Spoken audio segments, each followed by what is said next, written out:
जाती टोक टाक मत करा। सुना एगो जानता ल का हमारे दिमाग में कहिए के एगो सवाल एकदम बुझत ह। तो लाल मुझक्कर हम है नू। पूछे पूछे पूछे तो सुनिए। कहिए। लंबा कवन चीज रोजे लईकी ना पावेली। अरे रे रे रे सुनत हुआ? हाँ हाँ लंबा कवन चीज रोजे लईकी ना पावेली। देवरू अंगुरिया से कमावा चलावेले। अरे सुना था कि ना? सुना तारी सुना लानी ना। हाँ तो कान खोल के सुन ले। तो अरे सवाल का जवाब चट मंगनी पट बिया हम दिन 2003 अरे बाप रे बाप। बताई। सुनाब। बहुत करारा जवाब है। तो बताव। दातू तू था प्रस जब लाई की न पावेली। अरे अरे अरे ई का? सवेरे के टाइम में जो दतुनिया करनी हो चाहे मरद चाहे मेहरारू। दातू तू था प्रस जब लाई की न पावेली। भौजी अंगूरिया से कमावा चलावली।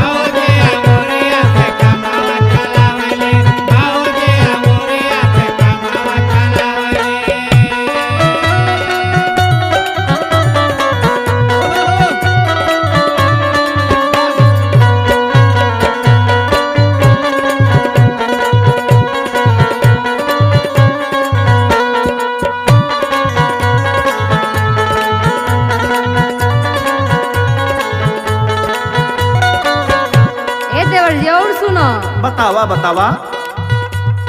लईकिन के मजा आवे पीछे नहीं आगे करवावे में।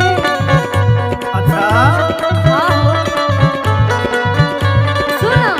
अरे लईकिन के मजा आवे पीछे नहीं आगे करवावे में। कौन काम देरी करो ना बतावे में।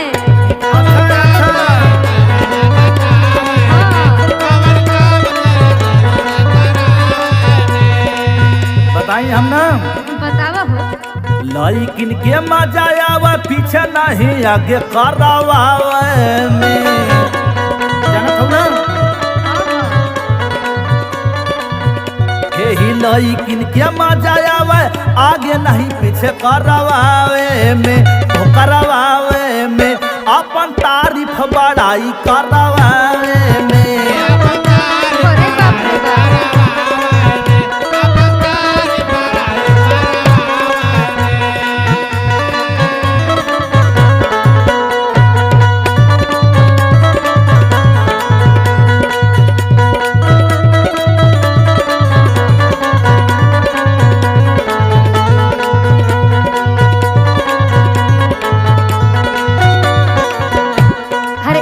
बबुआ तनी एगो और बात बतावा तब जानो। कहा कहा। इतने से काम ना चले। अरे एकदम कहा तुम। सुनो सुनो। कहा। सुनो शशि देवरू बतावा एगो बतिया। अरे सुनो शशि देवरू बतावा एगो बतिया। कौन चीज पीछावा से ले ली अबरतिया।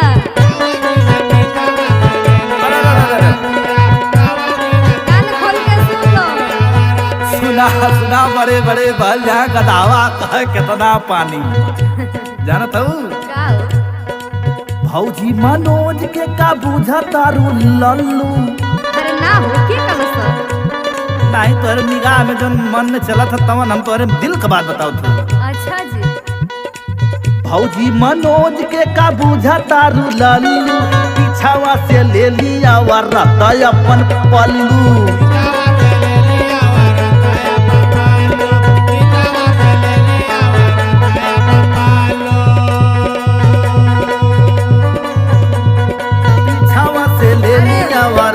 अपन पल्लू।